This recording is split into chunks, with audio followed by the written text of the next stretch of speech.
statistical stuff in this configuration in the so I was used to work on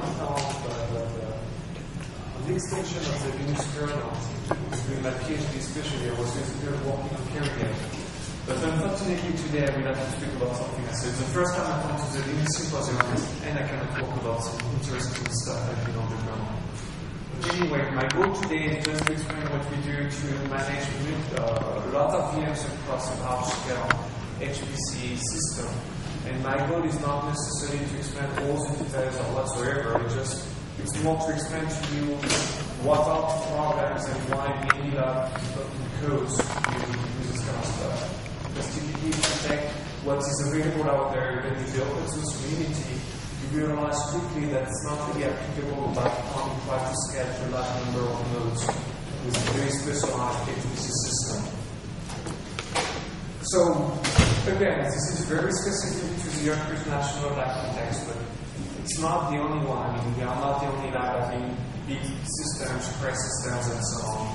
But typically, the idea is we have very large systems with a lot of cores, a lot of memory, and different networks. For example, the Cray system we have currently is not Internet, it's not Infinite, it's something specific to Cray. So the complexity is very large. The scale is very large, and the configuration is different from the normal traditional version.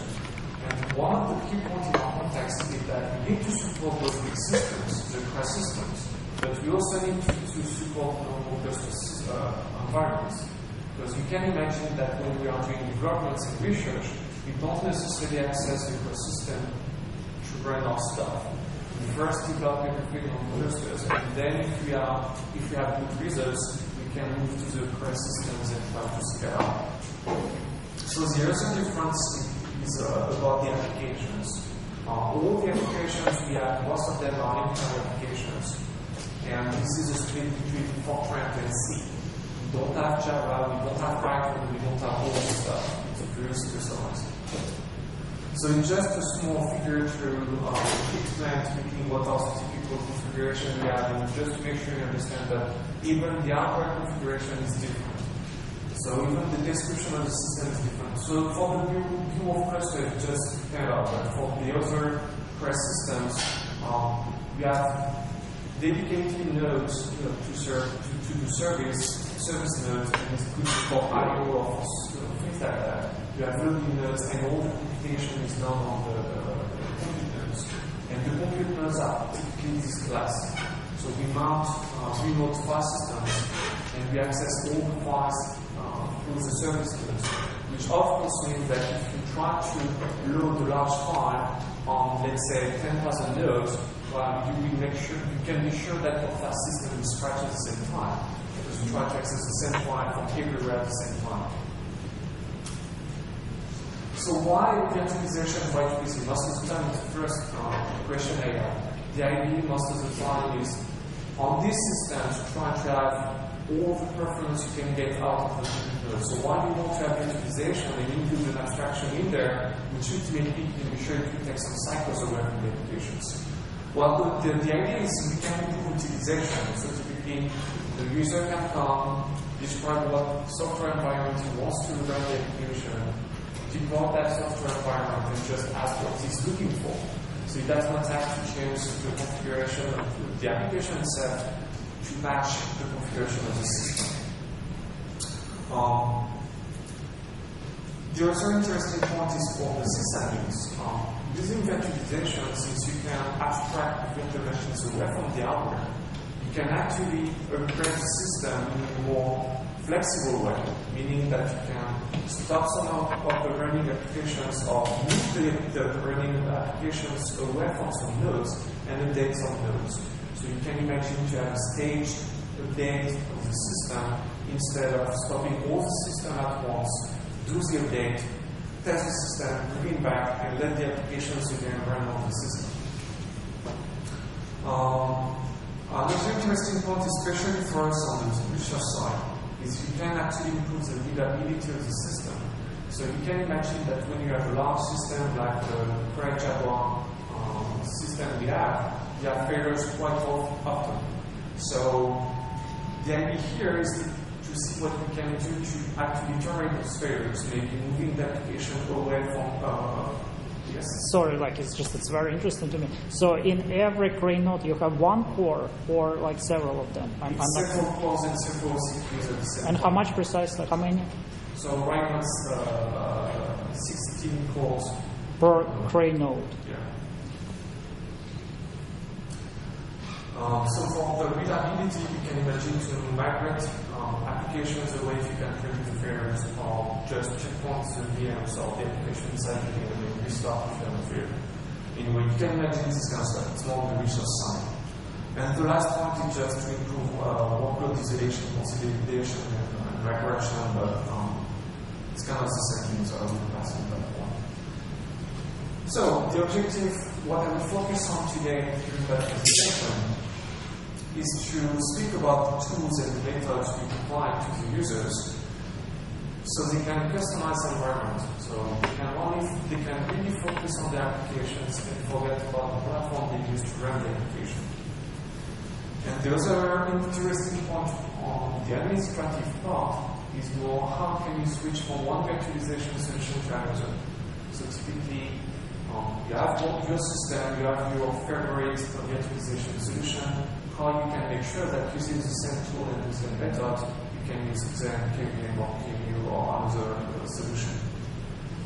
So then, and I will not really speak about that, but this is something you actually pay for. It's to try to investigate the new operating system APIs.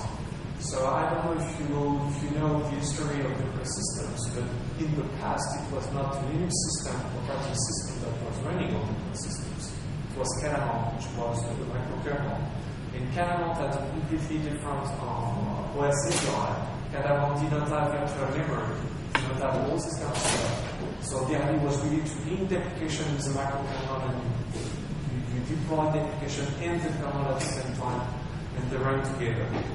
So now that we have Linux, we try to understand what kind of new API we could provide to more easily manage the distribution of the resources, the complexity of the application, and have something more efficient than you contact a node, you fork a process over there. You contact another node and you fork a process over there, and ultimately you have an application. Again, I will not speak about that today because we don't have to use it, but some of the work I will present in this today is in line with this research. So, you are very careful because the systems are very large and target different configurations. We are very careful to introduce abstractions where we need them. Because if you include the abstraction in the overall architecture, you don't really need that abstraction. You will pay the overhead for nothing. So here I will speak about three different abstractions. The first one is a way to describe a new execution environment for the application. The other one is how do you actually control the deployment of the VMs across your large-scale system and make sure your application starts inside the VM. And the last part is how can you switch from one virtualization solution to another. So how can you switch from VM to KVM and so on. So just some terminology because I'm sure that not everyone in the room is aware of the HPC terminology that is the terminology that is specific to the HPC domain. So everything in our context is inside a job. So typically if you know how API is working, you have an API run, you have an allocation and you select the application running on it. For us, we keep the same concept. It's a job. So everything is encapsulated inside the job. You have the front end, which is typically what you have on your laptop. It can be a terminal or whatsoever. You have a controller. The controller is almost the same thing, but it's running on the HPC system. So it's what we take the description of the job from the front end and try to deploy and terminate the job. And we have a set of agents running on the computers just to make sure that the job will be deployed and you can manage your job across the distributed system.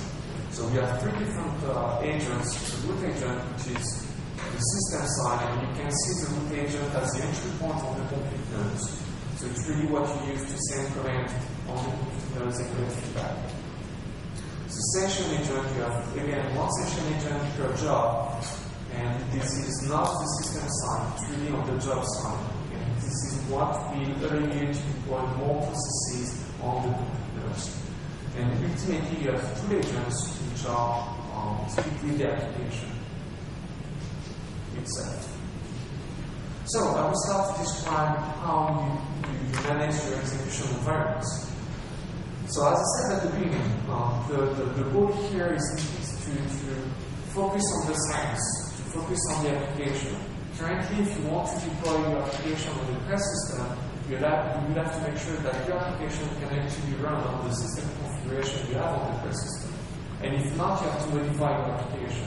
So ultimately, the application developers spend a lot of time and energy just to maintain the application and make sure they run on the big systems. Here the idea is to set the opposite. You have your application, you know what are your requirements for your application to run, and you will provide your environment on the big systems. And this is the concept of virtual system environments, VSE. So I will very quickly describe what it is about and give some technical details so you can have an idea of what the user needs to do to define a new VSE and use it.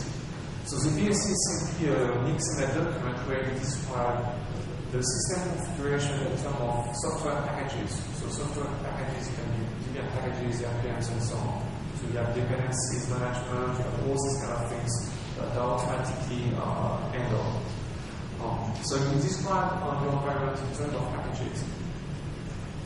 And typically, once you have this set of packages, you can submit this VSE to a tool that will take the tool, maybe provide this VSE to the one described as the system needs about the system, minimal system configuration that is required, and you will deploy this VSE on the compute nodes. So when you deploy your VSE, it's typically like when you run an API application. You have a very similar interface. It's like in Java where you specify the number of nodes you want. From there, your VSE will be instantiated and deployed on the compute nodes. So you will stage the image on the compute nodes, and with the runtime system, we start the VMs based on this image. So the typical VSE lifecycle is you describe, you configure the VSE, and you deploy the VSE on the compute nodes, and then you remove the compute nodes. So this is one of the benefits of the virtualization of virtualization when you run on HPC systems. Is at the end you can clean up everything in the VMs. You can actually make sure that the system is clean. One of the problems we have with the Cray system when people request very large applications is that they actually don't terminate the application at the end of their application. They wait for the sysadmin to kill the application. So it means that when the application terminates, it's not a clean termination, so the system is never clean. And you have a lot of problems with libraries that are still in memory and all this kind of stuff. With virtualization, it's actually better. Because by the time you kill the VM, everything inside the VM disappears. So the system is clean again. You are back to zero stress. So to do all these kind of actions to manage the life cycle of the VSE, we rely on the control infrastructure, which I will describe in the next months. So here I speak about control infrastructure, but you could also see that piece at the runtime of the system. So it's typically how do you start things around, how do you monitor what's happening, and how do you terminate things around. So the key points for us when we developed the new runtime for virtualization was the 5 bullets we have here. So it's scalability, bootstrapping, so how do you start up things on the compute nodes. Sparse connectivity, your application may not be a contiguous set of compute nodes. You may have compute nodes everywhere across the platform. And cleanly start and terminate VMs in the image staging. As I said before, since all the compute nodes are this class, if you try to pull the VM image from the compute nodes at the same time from the IO nodes, you will crash your file system because you will have too much pressure on the file system there. Do you migrate VMs? At the moment, we don't, because again, it creates a lot of IO issues. And I will speak later on about we have now a specific virtualization solution for HPC, and migration is not yet completely supported. But we did some tests in the past with Xen. We have a lot of IO issues because by the time you move, you don't necessarily access the files the same way. And the other trick was, by the time you move the VM, if it's a parallel application running inside the VMs, you actually see the performance go down very quickly because the scheduling of the VM, of the application across the platform is not exactly the same anymore. So the communications do not happen the same way, and because of that, there's a lot of issues. So the key here is migration is not enough, it's only the mechanism. So we need to have a very fine-grained and advanced policy to trigger the migrations and make sure that what the migration does make sense in the context of the application. So it's much more complex. So we don't have migration at the moment, except for fault errors, but that was only a prototype. And we assume then that we can predict failures, which is a whole refresh around this whole. So we don't really support migration at the moment.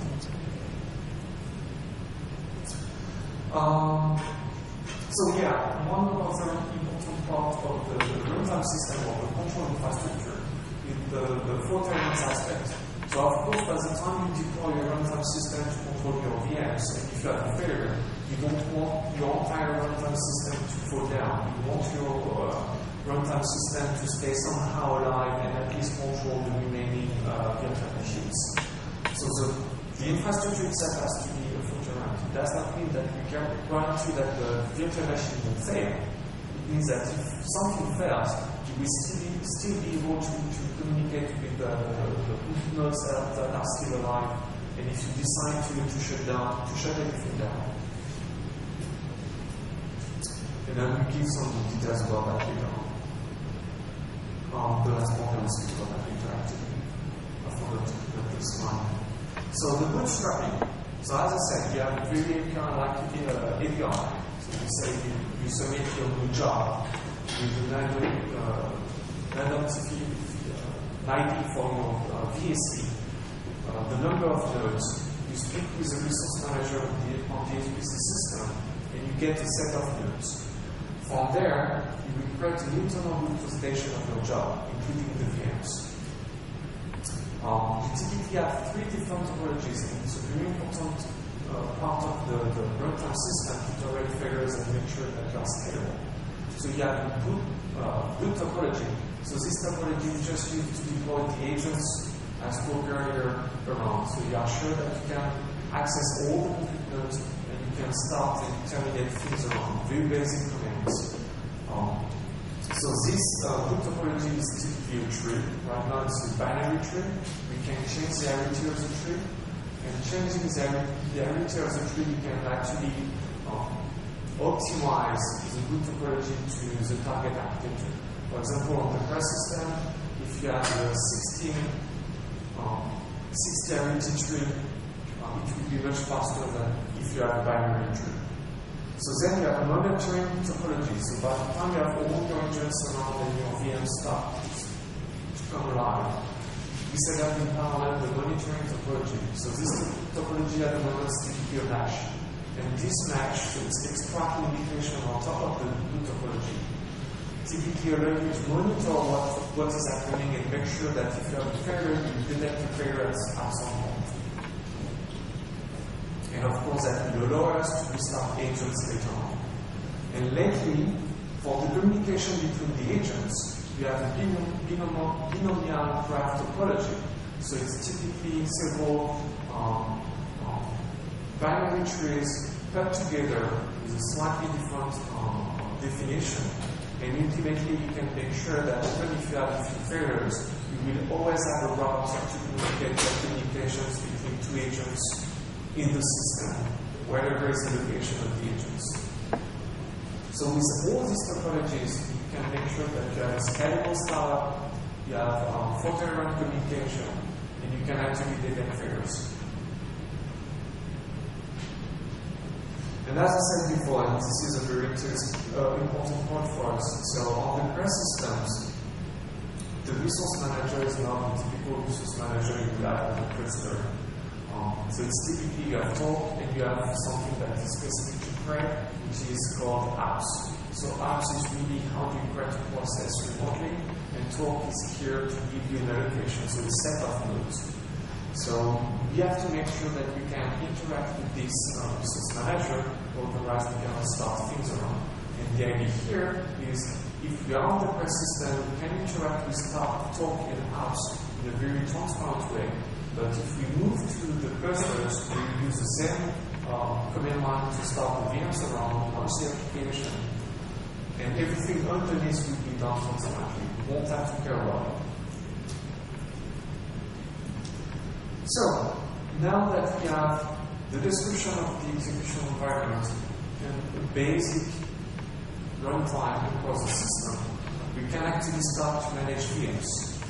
So something I cannot describe in the slides because the solution we have is not that good actually at the moment, is how to stage the virtual machine images.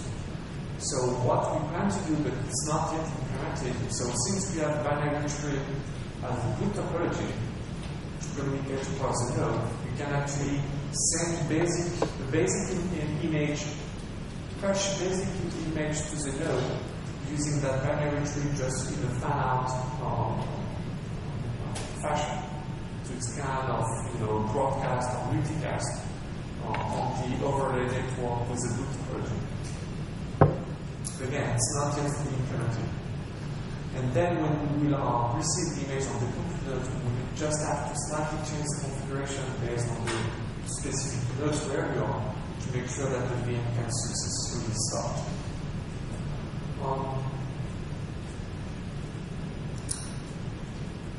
So the last point here is on the compute node. So now that we can push command to the compute node, on the compute node when we receive a command, we have to make sure that we can switch from one virtualization solution to another, exactly for KVM.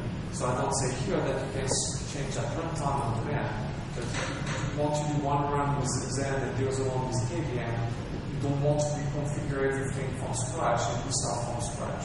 Here the idea is you can just change the configuration file that can make on tree. Why do you need to use Zen and KVM at the same time? I mean, on no, it's not necessarily at the same time. So we started to do that initially because 6 years ago, we tried to see what was the overrate of each independent virtualization solution for some different applications. And we realized that Zen was really bad in some cases, KVM was really bad in some others, and so on. And that was typically, in our case, it was typically dependent on the way the main overrate was on the I/O side. Typically, if you have multiple VMs running on a node, how the I/O were scheduled. For example, in Zen, I don't know if it's the latest version, but 6 years ago, if you had the virtual machine doing a lot of I/O, the virtual machine was penalized. Which, of course, in our case, is very bad. Because an application that is doing a lot of I/O because they need to communicate with the other VMs. So that was the main justification. And now what we see is the few users that are interested by virtualization, most of the time it's because they're already playing with virtualization. So they will come to you and say, I prefer Zen, or I prefer KVM. Sometimes for both reasons, sometimes because it's the only solution they know.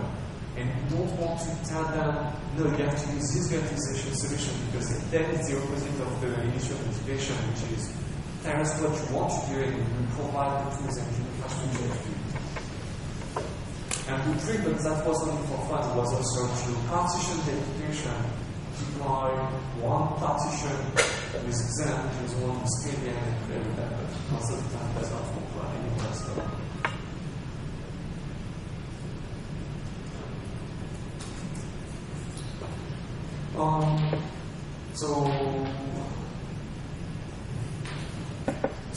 So just a quick word about the procurement aspect for the control infrastructure and the runtime. So as I said, you have this PNG topology on top of the actual network, it's an overlay network. And with that, you can make sure that even if you use a node, you can actually still communicate with the other nodes and the other agents. So this is a good first part. You can see that the communication. Then I said we have the monitoring topology where we can detect failures. So when we detect failures, the controller can actually use the detectors from the information from the detectors and decide to restart things around. So at the moment we have a few detectors that are very basic but that are good enough to start there is a system. So we have a ping pong between two agents, and we send a ping pong, and if you don't have an answer to your ping, you assume you have a failure, and you send a message to the controller saying, I suspect this agent failed at some point. We have a keep alive detector, so typically we open a socket with a keep alive option. So when the socket closes, we get the signal, and we can again send a message to the controller. And the other one is, if you monitor a process that is also running on the same node, you can get the signal, and again, if you get the signal because the process fell, and we are not expecting the process to terminate, you can send a message saying, I suspect this agent to fail. So then when the controller receives all the detection messages, you have a consensus, and you can actually decide if it's an actual failure or not. Most of the time, what we have, we actually correctly detect the failures. Don't have false positive. What else? And the last piece is, by the time you detect a failure, you can actually restart the agents in the infrastructure. So you can go back to your situation where your PNG topology and actually all the topologies are connected again, and you have all your communications correctly set up. So now, we go back to the components. This is the small tool we use to abstract away the virtualization solution. So we call this tool V3M. Actually, V3M is a library, and we have a tool that is called V3M that's based on this library. So we have an abstraction, it's very basic software, very small. And we typically support all the normal virtualization solution, including the Palacios virtualization solution, which is personalized for HPC. I will speak about Palacios very briefly in a few slides. Here we don't use libvirt, for example, because libvirt is more the union of everything you can find out there. In our case, it's the opposite. We know exactly what we want. We have a very minimal API. You can see here it's the yellow box. It's the only API we need to have. So instead of having this huge API, we decided to develop a simple tool that is very simple to maintain. It has these plugins to support different virtualization solutions. And again, it's very simple to maintain, very small. It does not have a huge memory footprint or whatsoever. Very simple. That was the main motivation. Keep it simple. So again, with this, you can create VMs, or actually you can instantiate the image for the VM. And even if you decide to switch between Zen and QVM, you make sure that you can use the same image and all this kind of stuff. And make sure that the configuration is compliant with the overall what we try to do across the system. So I will briefly speak about Palacios here, because I'm sure that most of you never heard about it, because it's not the typical open source virtualization solution. So this virtualization solution was initially developed by the University of New Mexico and Sequoia National Labs at Northwestern University. And they decided to create a new virtualization solution specialized for distributed systems and also for education. So, like for the V3M software I just spoke about, the idea was really to keep it simple, very small, target only a few key features, and not care about the rest. So So this is a power virtualization solution. You can run on top of Linux, you can run on top of Kitten, which is a microkernel. And for the guest OS, you can have Linux or you can have Kitten too. The key idea here is to maintain a low memory footprint and make sure that when you have communications, when you access a network, you have very low overhead. Because you can imagine if you have an API application that sends a lot of messages on the wire, you don't want to have 10% overhead every time you send a message. So this is just a small graph about Palacios. It's not actually using Linux. I did not have the time to get the graph using Linux, and I'm sorry about that. So this one is based on Calamont for the guest OS and Kitten for the hostess. And as you can see, the scalability of Kitten is really good. So we try to do the same kind of experiment with Zen. I can assure you that the curve is not exactly the same. It's more exponential. So the overhead increase very quickly with Zen, and again, it's because Zen assumes by default that when you have a lot of IO because the VM is doing something wrong. Here it's the opposite. When the VM is doing a lot of IO because they need to do a lot of IO, so they have the priority on the matter. And that's it. I'm not saying anything else. So I don't know if I was fast or no. So just for the conclusion, the key capabilities for the users is make sure the scientists can customize their execution environment so they can focus on their science and forget about the technical detail of the target system. So the other part, and I did not speak about it a lot here, and go back here. If you can see here, in the architecture of Palacios, we can actually plug an hardware simulator. So we heard previously about QEMU and other simulators, hardware simulators, and how they can be used. We have exactly the same point for HPC. How can you simulate large-scale systems, or the next generation of the large-scale systems? And how can you make sure that all your system, software, and your applications are ready to move to this next generation HPC system? So here, the idea is we can plug a simulator and try to do stuff with that. And ultimately, with that, we can actually deploy a test bed. So this is one of the big issues we have when we do research in HPC. It's most of the time, especially when you work at the OS level, people managing the big system, they don't want you to deploy your own module or your own modified Linux kernel because they are scared and care about that. But the time you try to change the kernel, they just try to contact your manager and get you fired. So here the idea is that on the VMs, we can actually deploy whatever we want inside the VM. So it's the perfect test bed for our research. So for example, for a very long time, we did not have Linux on the big systems. If we had something like that, virtualization support, you can imagine to start to deploy Linux on this big system and make sure that the first time the application will be run on the system, it will not be that bad. The last part is also some of the research I do at the lab, or at least I did in the past, is see what is the impact of the different fault tolerance and system resilience stuff we do at the lab. So most of the time we use small scale clusters to do this initial research, but what is the behavior of what we do at large scale? Or can we reuse some features like VM migration to try to have some new fault tolerance mechanisms or policies? So that's for the user side. So both for the scientists, the real science, the chemists and so on, and for the computer scientists. Then the key characteristic of our solution, I think that one of the key points is that we have three well-defined abstractions. With those three abstractions, we can actually use our tool on many different systems.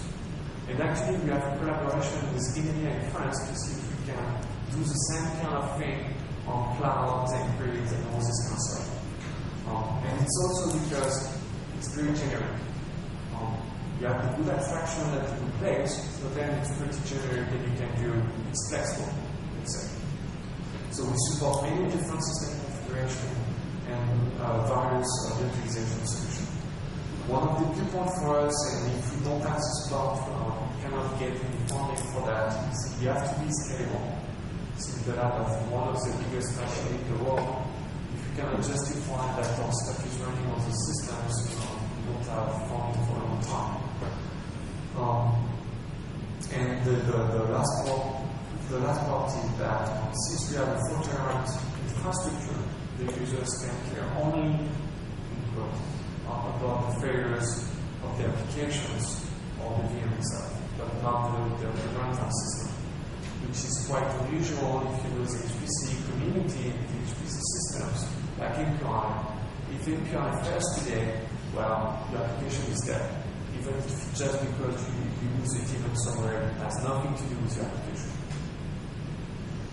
Anyway, I would like to thank Rich Ram from Oak Ridge was a huge contributor to that effort. He was actually funding a huge part of the runtime aspect, the runtime system research we did. Because as you can imagine, what this problem is very generated, so you can apply that in many different contexts, including MPI. And Rich Ram was funding that. I would like also to thank Patrick Bridges, who gave me the data about conditions in this slide. Any questions? Yes? So, if I understood correctly, so usually for when users submit jobs to HPC clusters, they kind of just specify the number of nodes and then maybe process per node. So you typically say MPI RAM, dash NP for the number of processors committed to the core, and you give a number. Or with like resource managers like Torque or OpenPBS, you can just automate this process. It will start on several nodes. So what happens is actually MPI will interact with the resource manager to get the number of nodes based on what will be requested. But in your case, it won't be just invocation of the binary. The users need to also provide some kind of a virtual machine to run. So when you do the amount of MPI RAM dash NP, and then you give actually a description of your application. There is a config file specifying your application and the VST.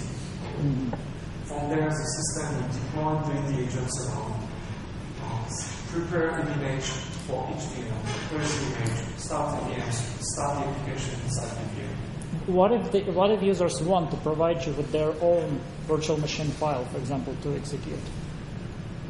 Typically, most of the time, they don't even want to provide the image itself. They have a description that is the same over time. Because one of the guys will spend the time to say, I want this package, and this configuration file, and so on. And that's it. And then they give, the application is actually already on the system. So it's really a matter of which application, what are the parameters, the input file, the VSC description, and that's it. So we really don't need to get a large amount of data from the user. We can generate everything on demand at one time almost and push everything to the computers. And then have you measured, like, still, I understand that it's more convenient and flexible to use this virtual framework, but what about, like, it still has some kind of overhead. So did you measure what is the overhead of using, let's say, KVM or Zen in comparison with running MPI on the bare metal? So I think I understand your question. So basically, one case is that MPI runs on some Linux system on Cray node as it is. Another case when it's running under KVM, right? So what's the slowdown kind of using KVM? In comparison with the case where this MPI application just runs on Linux without any virtualization. So what I said before, if you know your application is running perfectly on the system and you already have the good configuration, do not use virtualization. If you want to have the ultimate performance out of the system, don't use virtualization. But what, just out of curiosity, what is the overhead? For virtualization? With Zen, if you are small scale, it's 10%. And then if you start to do a lot of higher, most of the time it's because the driver for the way you use the network is not really optimized. Zen or KVM or whatever. Then it increases very quickly. And the worst case scenario I have is you increase the because everything gets unbalanced, especially if you have multiple VMs running the course. If you are not very careful about how you set up the system, sometimes for whatever reason, I was mainly using example. For whatever reason, then you decide to stop a VM. Just give the priority to the other VMs. Why? I don't know, because I was even pinning the VMs to the course with that. But if your application is running mainly memory, it's less than 10%, even at scale. By the time it starts to IO, it starts to be more tricky. And for KVM, it's about the same, right? Yeah, it was about the same. For memory, we did not see a huge difference between the virtualization, the different virtualization solutions. It's really when you do IO that you start to see differences. And most of the time, again, it's the way they implement the policies to deal with IO. Because, like KVM, at least in the past, it changed recently. But the way IO was virtualized was the same that with QEMU. So if you compare QEMU and KVM, you see the same kind of patterns, you know. It's not necessarily the same numbers, but it's similar. And using it was about the same. So it's more a question of policies. And it's actually something interesting. Most of the time, if you listen to people working on the virtualization solution itself, they focus only on the mechanisms. They don't really care about the policies. Because most of the time, they do their development on their server. They make sure it runs well on their server, and that's it. But it's not quite enough. Most of the time, we have to come in and make sure that these policies are actually applicable for the context of HPC. And HPC, with that definition. Right. We have many nodes and thank you. Yeah. Other questions? Yes. So you talked about this as a way to help abstract scientific applications so you can move it between clusters. Is there any way to represent things like where shared versus local storage is, or what the communication geometry is? So you can adapt the application to it. So we started to work on that to be able to abstract, to say where is your data and what is the locality of it, because in HPC, you're right, everything is about locality. If you don't be correctly with locality, you won't have performance. So we started to work on that.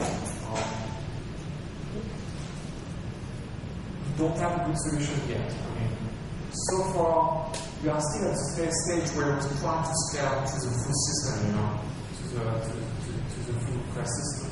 So we only focus on this configuration so far. We do not have a good solution to generate a representation of what you need and make sure that the configuration is then trying to do that. Okay.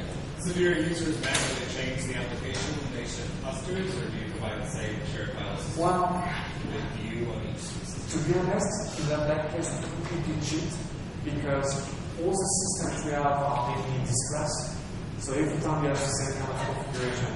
Even in one case, it could be illustrated and the other one in FS, but ultimately it's the same issue, right? And we started to work on that with the French guys because they care about quick computing and cloud computing, so the data is not necessarily next to you. So we had some stuff, but it was really research. So the prototype is not stable, and we will have to work again on that. I would not accept to give that to someone just to say, give it a try and give me feedback, because I know the feedback will be negative. Okay. Other questions? Thank you.